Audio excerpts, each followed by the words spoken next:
Level 1. The dreamer. Before the gloves, before the lights, before the money and fame, it all starts with one quiet idea. Maybe this could be you. You leave work with a split lip and a better idea. Not from a fight, from a life that keeps slamming your face against the same dull wall. The payslip arrives, disappears into rent, travel and food, and leaves behind just enough dignity to afford a Tesco meal deal and a Freddo, if you're lucky. Someone you know says boxing is for boys with too much anger and too few brain cells. So you decide you can't lose what you don't have, which is a popular, ironic mindset the Brits are known for. You join a local amateur club, partly because you need purpose, partly because you need structure, and partly because being tired on purpose sounds better than being miserable by habit. Level 2. The beginner. At this level, the dream becomes a habit, and the gym becomes the place you keep turning up to, whether you feel ready or not. In fact, this is the key, to keep turning up despite knowing you aren't. At the first level, you are not a boxer. You are the punch bag being corrected by one. You turn up to a cold gym above a community centre or behind a leisure complex, in a town no documentary ever visits, and there's something has gone terribly wrong. The floor smells of bleach, sweat, and the faint, stubborn traces of blood and tears no hose can fully wash away. The coach barely looks at you at first. That is standard. In British boxing gyms, respect is not handed out with the hand wraps. You skip, shadow box, run, and learn that your feet are less coordinated than your opinions. Your stance feels unnatural. Your guard collapses every 30 seconds, and the heavy bag treats your best punch with complete emotional indifference. It is the sort of relationship Britain specialises in. Your days become simple. Road work before breakfast if you are serious, work or study in the middle, boxing in the evening, soreness at night. The skills that matter now are not glamorous. Balance, discipline, listening, breathing without sounding like a dying accordion. You still do not understand distance, rhythm, or why experienced boxers look relaxed while quietly ruining your self-esteem with a jab. Money runs in one direction only. You pay club fees, buy gloves, wraps, gum shields, maybe headgear, and begin spending a small fortune on chicken, rice, and bananas, which is the culinary identity of every boxer and at least half of Leeds, if you throw in a rice cake. Outsiders see fitness. You feel the beginning of obedience. You gain routine, confidence, and a place to put your aggression. You give up late nights, lazy eating, and the idea that talent should arrive before effort. Then you spar, and you begin to question your life choices. The first clean jab lands, and your thoughts immediately apply for asylum. Everything you believed about being quite tough, actually, evaporates under fluorescent lighting. Sparring in Britain is rarely theatrical. It is supervised, practical, and full of men and women who seem almost offended by your enthusiasm. You learn that boxing is less about violence than control, less about bravery than composure. By the end of this first phase, you understand the oldest lesson in the sport. The gym does not care who you think you are. Level 3. The amateur. This is where it starts to become something bigger than a dream. The gym has shaped you, the ring has tested you, and now you begin to understand that you might actually belong here. You are not just learning how to box anymore. You are learning how to become the man who can keep going when it gets hard. Then you become an amateur boxer, which means your anxiety now travels with you. The local shows start first, then regionals, then bigger competitions if you are good enough and available enough and light enough after 3 days of pretending you were never that attached to carbohydrates. Suddenly, your weekends belong to weigh-ins, sports halls, changing rooms, and the particular British spectacle of someone's uncle shouting, "Keep it simple!" as if you had been considering interpretive dance. This level teaches speed, scoring, and composure. You fight in shorter bursts than pros, under stricter amateur structures, and you begin to understand that clean scoring shots, movement, and discipline matter more than looking menacing in a vest. You win a few, lose a few. On the train home after a loss, still in tracksuit bottoms, carrying a kit bag that smells like old gloves and disappointment, you discover a private sort of shame that matures into professionalism if you handle it well. There is still no real money. At best, travel might be covered, your club supports you, maybe sponsors help with kit if you are one of the promising ones. Financially, it is not a career, it is an expensive hobby. The public sees medals and assumes momentum. You see admin, sacrifice, and a calendar arranged around whether you can make weight without hallucinating over a Jaffa cake. At this stage, you gain identity. You are no longer someone who boxes, you are a boxer. That sounds noble until you realize it also means your social life now depends on competition schedules and whether the pub serves lime and soda without making it sound accusatory. You give up flexibility, comfort, and some softer version of yourself. You begin to realize that being good at amateur boxing does not automatically mean you should turn professional. Level 4, the rising star. Now it is starting to click. The hard work has taken shape. The mistakes are smaller, and every round feels like a step closer to something real.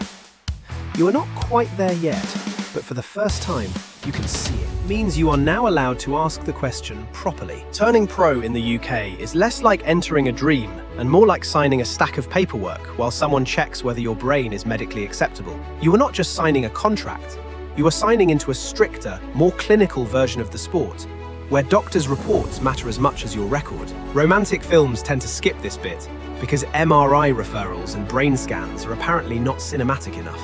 In reality, turning professional in the UK means entering a world that talks about health before wealth, not because it is poetic, but because it is practical. You are no longer representing a club, you are representing a brand, a promoter, and a carefully managed risk. Level 5, the professional. Now it is not just a hobby with bruises. This is where the hard work starts paying rent. The gloves get heavier, and every round feels like a business arrangement with your own suffering. Your first pro fights are on small hall shows. This is the level outsiders never understand. You are technically a professional boxer, which sounds glamorous until you are selling tickets to colleagues who previously ignored your emails. Small hall boxing in the UK is part sport, part local economy, part social negotiation. Your purse is often modest, enough to feel like money, not enough to replace a job, especially after camp costs, travel, trainers, cuts, and scans. So yes, you are getting paid to fight. You are also paying for the privilege of explaining to your aunt that no, you are not basically Anthony Joshua now. Daily life gets narrower, morning runs become mandatory, strength work matters more, recovery becomes a job in itself. You stop training like a hopeful amateur and start training like an asset that needs preserving. The key skills now are patience, ringcraft, pacing, and learning how the pro game differs from the amateur one.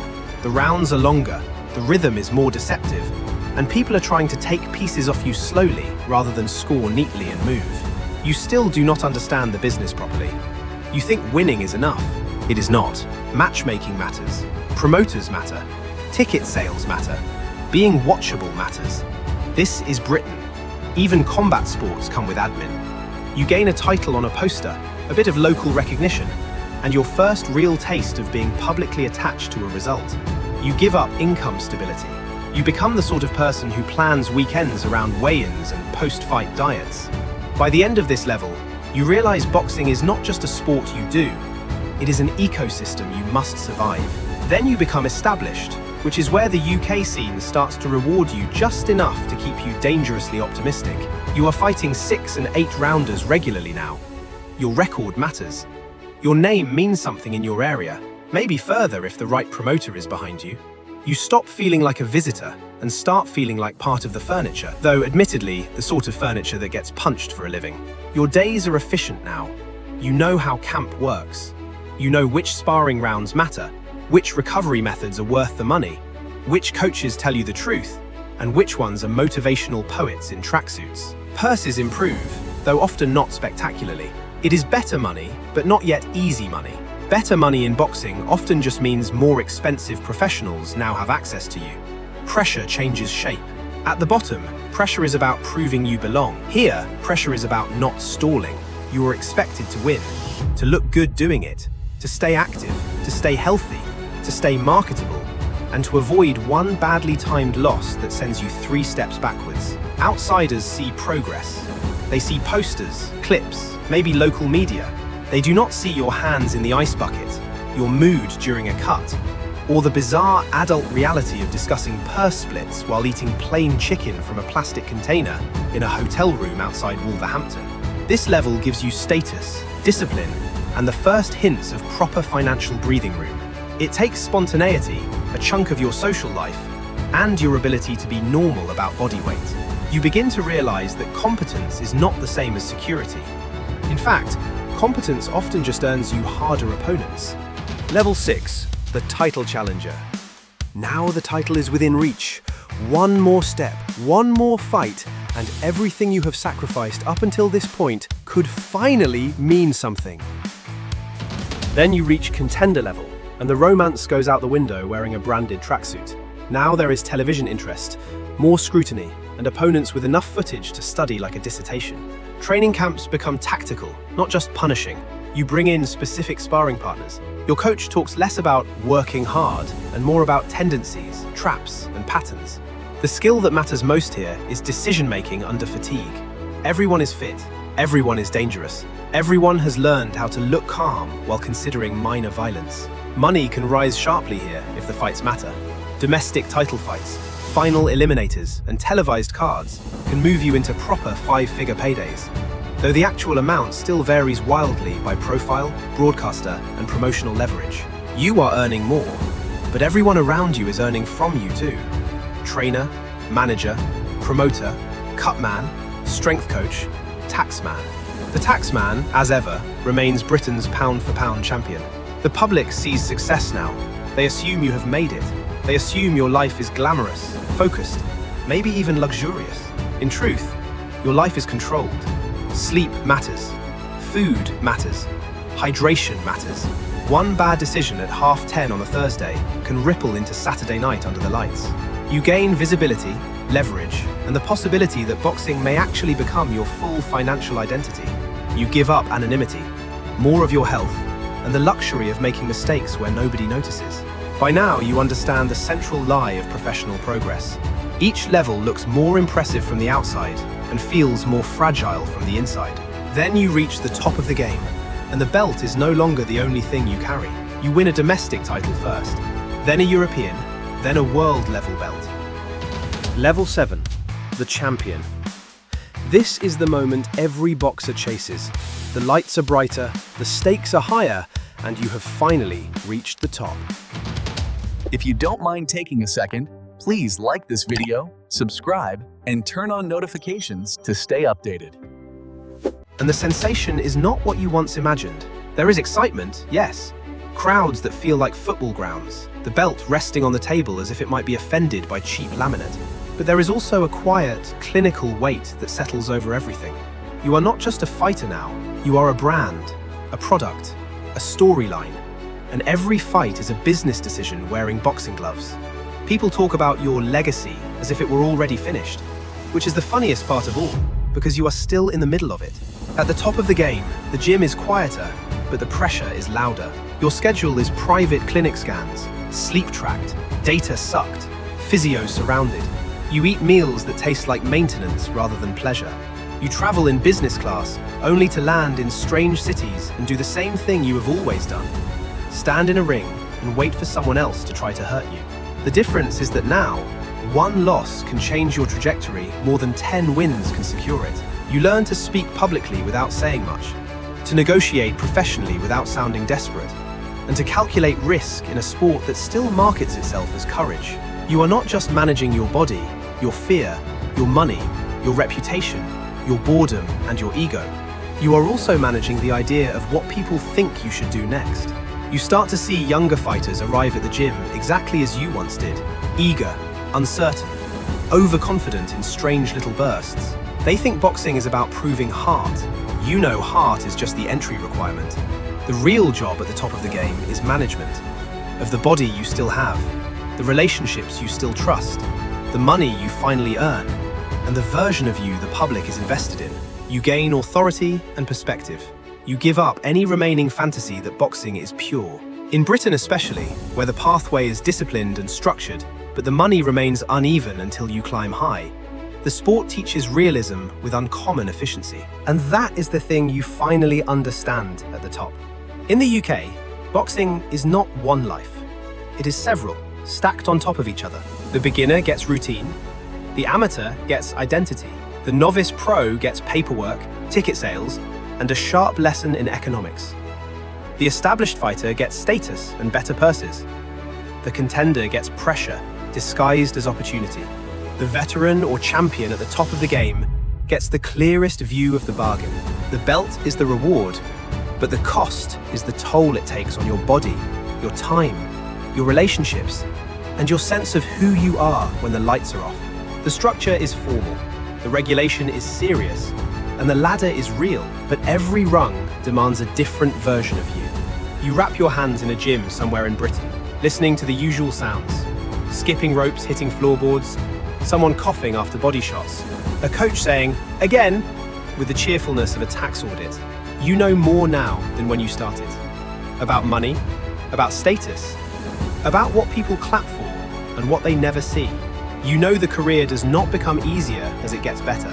It just becomes more expensive to misunderstand. And still, when the bell goes, you step forward.